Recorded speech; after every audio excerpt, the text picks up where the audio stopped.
ዶናልድ ትራምፕ ለብን ሰልማን እንዲህ ብለውታል። He didn't think he'd be kissing my ass. He really didn't. He thought he'd be. ኢራን ፈነዳ ኢራን ውስጥ አለ እንደምላችሁ አይደለም። እስራኤል ውስጥ ነው እንግዲህ ይሄ የምትመለከቱት ሰዓት እስራኤል የሚገኝ አንድ ኢንዱስትሪ ኮምፕሌክስ ወይ ደግሞ እስራኤል ውስጥ የሚገኝ አንድ ፋብሪካ በኢራን የሚሳኤል ጥቃቶች ከደረሰበት በኋላ ላይ አምጿል። አያቶላውን ከገደልን ደግሞ ተነስቶ መንግስት ይገለብጥልናል ብለው አስበው የጀመሩት ጦርነት እንደ ቡመሪንግ ዞሮ መጥቶ እንግዲህ ራሳቸውን ማጅራታቸውን ነክሷቸዋል።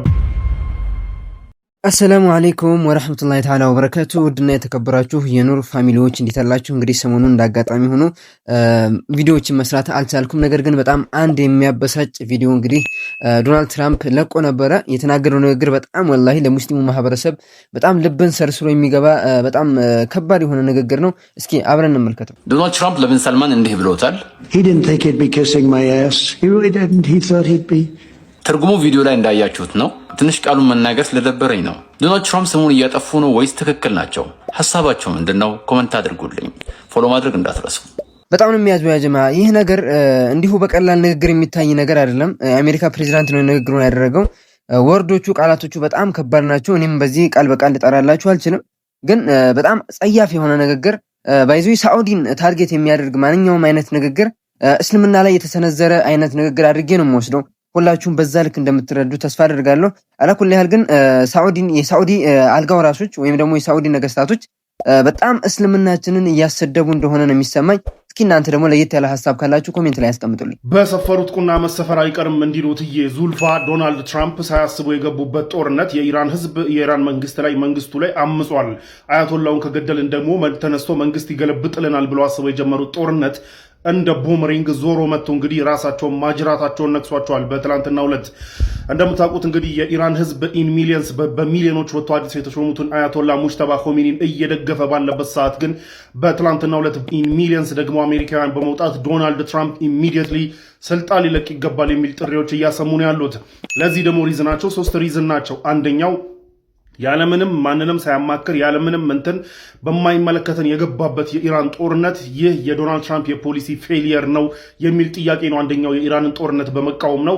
ሁለተኛው ደግሞ ይህ ጦርነት ያመጣው ጣጣ ነው። ይህ ጦርነት እንግዲህ አሜሪካ ውስጥ የነዳጅ መጨመርና የኮስት ኦፍ ሊቪንግ የኑሮ ውድነትን ማስወደዱን ተከትሎ እንግዲህ ይህም የዶናልድ ትራምፕ የፖሊሲ ፌሊየር ነውና ብቁ አይደለም፣ ለመሪነት ብቁ አይደለም፣ ኢሚዲየትሊ ስልጣን ሊለቅ ይገባል የሚል ነው። ሶስተኛው ያው በኢሚግሬሽን ነው፣ በኢሚግሬሽን ህጎቹ ነው አይስ ምናምን ስታፍ። ከነዚህ 3 ጥያቄዎች ግን ሁለቱ ሳያማክር የኢራን ህዝብ መንግስት ላይ አምጿል። ስለዚህ ሊገለብጥልኝ ነው ብሎ የገባው ጦርነት መልሶ እሱን ህዝብ ላይ አሳምጾበታል። ኦን ቶፕ ኦፍ ዳት ደግሞ በእንቅርት ላይ ጆሮ ደግፍ እንዲባል የሁርሙዝ ሰርጥን አስከፍታለሁ፣ ይህን ኑሮ ውድነት ይህ የነዳጅ መጨመርና የኮስት ኦፍ ሊቪንግን ለማስቀነስ እንግዲህ ሁርሙዝ ሰርጥን አስከፍታለሁ ብሎ ያሰቡት የሚሊተሪ እርምጃ የእግረኛ ጦር እርምጃ አሁን ከፔንታጎን እየወጡ እንዳሉ መረጃዎች ከሆነ 2 ወር ሊፈጅሉ እንደሚችል እየተነገረ ነው ያለው። እንግዲህ አስቡት፣ ስዊፍትሊ ይከፈታል ተብሎ ነበር መጀመሪያ ታስበው የነበረው። አሁን ግን እስከ 2 ወር ሊፈጅ ይችላል ሁርሙዝ ሰርጥን ለማስከፈት ነው እየተባለ ያለው። በሌላ በኩል የኢራን ሪቮሉሽነሪ ጋርድ ደግሞ ከሚሊየን በላይ ሰራዊት አዘጋጅቼ እየጠበቅኳችሁ ነው፣ ምን ነው ቆያችሁ እያለ በየጊዜው እየተናገረ ነው ያለው። በእግረኛ ሰራዊት መግባት ወታደሩ አሁን ፕላን እየተደረገ እንዳለው ከሆነ እንደምታውቁት ሚሊተሪ ፕላን ሲደረግ በጣም ካዥዋሊቲ ለመቀነስ ነው። በጣም በትንሽ መስዋዕትነት ምን ያህል ማሳካት እንችላለን የሚል ነው። ነገር ግን አሁን እየወጡ እንዳሉ መረጃዎች ከሆነ ግን ከፔንታጎን በኩል እየወጡ እንዳሉ መረጃዎች ከሆነ ይህንን የእግረኛ እርምጃ የምር የሚወሰድ ከሆነ እጅግ በጣም ብዙ ቁጥር ያለው ካዥዋሊቲ እንደሚሞት ሊታወቅ ይገባል ተብሎ ገና ፕላኑ ላይ እየተነገረ ያለ እርምጃ መሆኑ ነው። ገና ፕላኑ ላይ ገና ብዙ የአሜሪካ ወታደሮች ይሞታሉ ተብሎ እየተነገረ ነው ያለው። በዛ ላይ ለ2 ወር ነው ገና ይህ ኦፕሬሽን። በሌላ በኩል ደግሞ ይሳካል አይሳካልም ሌላ ጉዳይ ነው። በኢራን በኩል ግን ሬዲ ነን፣ ከሚሊዮን በላይ የኢስላሚክ ሪቮሉሽነሪ ጋርድ አርሚ ተዘጋጅቶ እየጠበቃችሁ ነው እየተባሉ ነው። እንደምታውቁት ዶናልድ ትራምፕ ሰራዊታቸውን አይደለም ዲፕ ኢንሳይድ ኢራን ቀርቶ ሚድል ኢስት ላይ እንኳን ፕሮቴክት ማድረግ አልቻሉም። ቤዞቻቸውን ፕሮቴክት ማድረግ አልቻሉም ከኢራን ጥቃት። ኢራን ውስጥ ደግሞ ዲፕ ኢራን የኢራን ቴሪቶሪ ውስጥ ዲፕ ገብተው ግን ፕሮቴክት ሊያደርጓቸው ይችላሉ ወይ? እዚህ እንኳን ያልቻሉትን አልሐምዱሊላህ። በጣም የሚያጅበው የአላህ መልስ አለ። የአላህ መልስ በአኺራ ብቻ አይደለም ያ ጀማዓ፣ በዱንያም አለ። እንግዲህ እየተመለከትን ያለው አሜሪካ ላይ ያየን ያለ ነው ሰልፍ። እንግዲህ ለዶናልድ ትራምፕ እንግዲህ በጣም እንቅልፍ የነሳ ጉዳይ ሆኗል።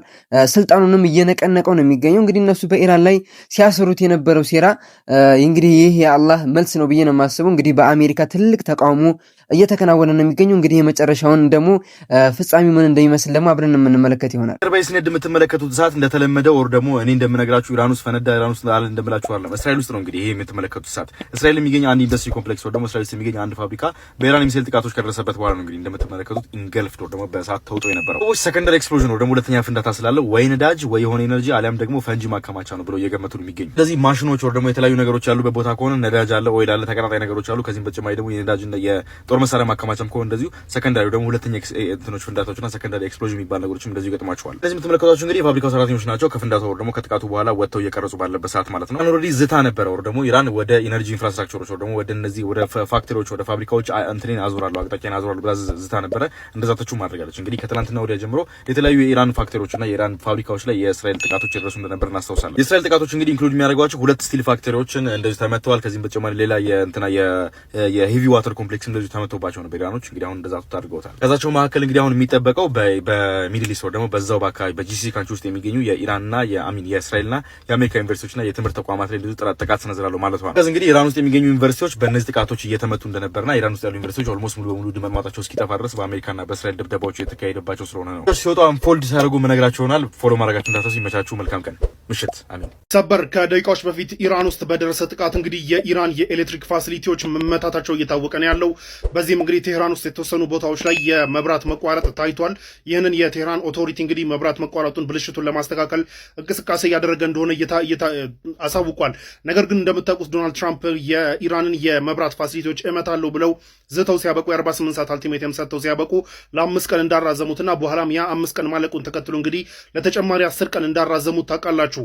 ይህንን ደግሞ አልመታም ብለውም ፕሮሚስ ገብተው ነበረ እስከዚህ አልቲሜተም። እንዲሁም ደግሞ ከዚህ በኋላ እስራኤል የኢራንን የኢነርጂ ፋሲሊቲዎች እንዲሁም ሲቪሊያን ፋሲሊቲዎች አትመታም፣ ይህንን ቃል ገብቶልኛል ጋሽ ቢኒ ብሎ ትራምፕ የተናገረ የነበረ ቢሆንም ግን እስራኤል እንግዲህ ከደቂቃዎች በፊት በወሰደችው እርምጃ የኢራን የኤሌክትሪክ ፋሲሊቲዎች መመታታቸውና በቴህራን የተወሰኑ ቦታዎች ላይ መብራት መጥፋቱ ታውቋል። ይህንን ደግሞ ሪስቶር ለማድረግ እንግዲህ የኢራን ኦቶሪቲዎች የመብራቱ ሪስቶር ለማድረግ ብልሽቱን ለማስተካከል እየሰሩ እንደሆነ ታውቋል። ነገር ግን ለዚህ አጸፋ እንግዲህ እንደምታውቁት ኢራን የመብራት ፋሲሊቲዎች ከተመቱ ሚድል ኢስት ውስጥ ያሉትን የመብራት ፋሲሊቲዎች በሙሉ እመታሉ ብላ ዝታ እንደነበረ ታውቃላችሁ። ለማንኛውም ይህ ጥቃት እንግዲህ ሙሉ ለሙሉ ኢንፍራስትራክቸሩን ያወደመ ሳይሆን በተወሰነ መልኩ የተወሰኑ ቦታዎች ላይ መብራት ያጠፋ መሆኑን ተከትሎ ኢራን እንደዛተችው እንግዲህ ተመሳሳይ እርምጃ ትወስዳለች ወይ የሚለውን ደግሞ አይገሱ ዊል ሲ። ከ7 ሚሊዮን በላይ አሜሪካውያን የሚሳተፉበት ኖ ኪንግስ የተባለው የአሜሪካ ውስጥ የሚካሄደው ፕሮቴስት ደግሞ የተቃውሞ ሰልፍ እንግዲህ ዓለምን እያነጋገረ የሚገኘው በአሁኑ ሰዓት ላይ ኖ ኪንግስ በማለት እንግዲህ ዶናልድ ትራምፕን ነው ደግሞ የዶናልድ ትራምፕን አገዛዝ የሚቃወሙ ከ7 ሚሊዮን በላይ የሚሆኑ አሜሪካውያን በመላው አሜሪካ ከ50ዎቹም ስቴት ውስጥ እንግዲህ የተለያዩ ፕሮቴስቶችን እያካሄዱ ነው የሚገኙ። ካስታወስን እንግዲህ ባሳለፍነው ዓመት 2025 6ኛ ወር አካባቢ እንደዚህ ኖ ኪንግስ የሚባል አመጽ ደግሞ ኖ ኪንግስ የሚባል ህዝባዊ ፕሮቴስት እንደነበረ እናስታውሳለን። አሁን ደግሞ ይሄ ሁለተኛው ነው። በመጀመሪያ ደረጃ ትራምፕ ኢራን ላይ የሚያካሄዱትን ጦርነት በመቃወም ከዚህም በተጨማሪ ደግሞ አይሶር ደግሞ የኢሚግሬሽን ጉዳዮችን ከሀገራቸው ዲፖርት የሚያደርጓቸውን ኢሚግራንቶች ጉዳይ በመቃወም ነው እንግዲህ ኖ ኪንግስ የተባለው ፕሮቴስት በአሁኑ ሰዓት የተካሄደ የሚገኘው። እንደምትመለከቱት ይሄ በሳን ፍራንሲስኮ ካሊፎርኒያ ውስጥ ዋር ኢዝ ኖት ዌልካም ኢን ማይ ኔይበርሁድ ደግሞ በእኔ ቦታ ዋር ዌልካም አይደለም አንቀበለውም ጦርነትን በማለት እንግዲህ መልዕክት ያስተላለፉበት ደግሞ የተቃወሙበት ነው። የምንመለከቱ ደግሞ ሴንት ፓውል ሚኒሶታ ውስጥ ነው እንግዲህ የምትመለከቱት ሜክ አሜሪካ ቲንክ አጌን በማለት እንግዲህ የዶናልድ ትራምፕን አገዛዝ በመቃወም ብዙዎች እንደምትመለከቱት ወደ ስትሪት ደግሞ ወደ መንገድ ወጥተዋል። እንደምትመለከቱት ኖ ኪንግስ በማለት እንግዲህ ቺን ሰርዟታል። እቺ ትሮኗ ነው ደግሞ እቺ እዚህ ጋር አክሊሏን ገልብጧታል። ዋሽንግተን ዲሲ ነው እንግዲህ በመንግስቱ መቀመጫ ማለት ነው። ቺካጎ ኢሊኖይስ ብንመለከተው ኖ ኪንግስ ኖ አይስ ኖ ፋሽዝም ቴንክ ዩ ፎር ዩር አቴንሽን ቱ ዲስ ማተር ደግሞ እቺ ዶናልድ ትራምፕ ብዙ ጊዜ መግለጫ ካረገ በኋላ ደግሞ ትዊተር እና የትሩዝ ፔጁ ላይ ፖስት ካረገ በኋላ ቴንክ ዩ ፎር ዩር አቴንሽን ቱ ዲስ ማተር በማለት እንግዲህ ነው የሚዘጋው ማለት ነው። ዶንት ጌት አ ፒስ ፕራይዝ ፎር ረኒንግ አ ፖሊስ ስቴት ደግሞ ይሄን ስቴት ረን ስላረክ እንትን አታገኝም ወይ ደግሞ በፖሊስ የሚመራ ስቴት ረን ስላረክ ፒስ ፕራይዝ አታገኝም በማለት ነው እንግዲህ እዚህ ጋር ደግሞ ሲቆሙት የነበረ። የአሜሪካ ባንዲራ በመዘግዘቅም እንደምትመለከቱት እንግዲህ በሚሊዮኖች ወጥተው ነበረ በትላንትናው ዕለት ጀምሮ ማለት ነው እስካሁን ድረስ ኢዝ አክቹዋሊ ሬኮርድ ብሬኪንግ ወይ ደግሞ ሬኮርድ ብሬኪንግ ነው ለኔ ከ7 ከ8 ከአንዳንድ ሪፖርቶች ከ9 ሚሊዮን ራሱ ሰዎች እያሉ ነው የሚገኙ። ብዙ ሰልፎች ላይ ደግሞ እዚህ ተቃውሞ ሰልፎች ላይ እንደምትመለከቱ ደግሞ ሴንት ባረን በማለት ያው የዶናልድ ትራምፕ ልጅ በወታደራዊ ልብስ አስለብሰውት እንግዲህ ወደ ጦርነት ድራፍት አድርገው ደግሞ ወደ ጦርነት ላከው። ልጅ የእኛ ልጆች አይሞቱም በጦርነት ያንተ ልጅ ላከው በማለት እንግዲህ እንደምትመለከቱት የተቃውሞ አካል ነበረ ባረን ትራምፕ ማለት